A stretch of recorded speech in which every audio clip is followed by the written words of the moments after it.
Hello বন্ধুরা, আজকে আবার নিয়ে এসেছি চিকেন কষা। তো দেখো, আমি প্রথমেই তেজপাতা, শুকনো লঙ্কা, গোটা জিরে আর একটু দারচিনি দিয়ে দিয়েছি। তারপরে পেঁয়াজগুলো দিয়ে দেব, ভালো করে লাল লাল করে ভেজে নেব। একটু ওর মধ্যে নুন দিয়ে দিয়েছি। এই দেখো, খুব সুন্দর করে ভাজা হয়ে গেছে। আমি এবার আদা রসুন পেস্ট করা ছিল, ওটা দিয়ে দিলাম। এবার আবার একটু নুন দিয়ে দেব, হলুদ দিয়ে দেব, জিরে গুঁড়ো দিয়ে দিলাম, ধনে গুঁড়ো দিয়ে দিলাম, লঙ্কা গুঁড়ো, কাশ্মীরি লঙ্কা গুঁড়ো, একটা চিকেন মশলা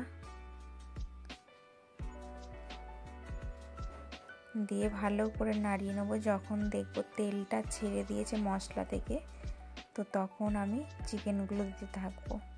দেখো, চিকেনগুলো দিচ্ছি, তেলটা খুব সুন্দরভাবে ছেড়ে দিয়েছে মশলা থেকে। এটা কিন্তু আমি জল দেব না, চিকেন কষাটা একদমই জল ছাড়া করব। টমেটোটাও দিয়ে দিয়েছি, টক দই দিয়ে দিলাম। তো ভালো করে কষতে থাকবো, কম আঁচ করে কষতেই থাকবো। আর একটু চাপা দিয়ে দেব, তাহলে ভাপে যে জলটা বেরোবে ওতেই আমার চিকেনটা সেদ্ধ হয়ে যাবে। আমি কিন্তু একটুও জল ব্যবহার করিনি। এবার লাস্টে শাহি গরম মশলাটা দিয়ে দিলাম, কিন্তু এক ফোঁটা জল ব্যবহার করলাম না। দেখো কত সুন্দর চিকেন কষাটা হয়েছে, খুব সুন্দর চিকেন কষাটা হয়েছে। দেখো কালারটা খালি জাস্ট, তেলটাও ছেড়েছে, খুব দারুণ।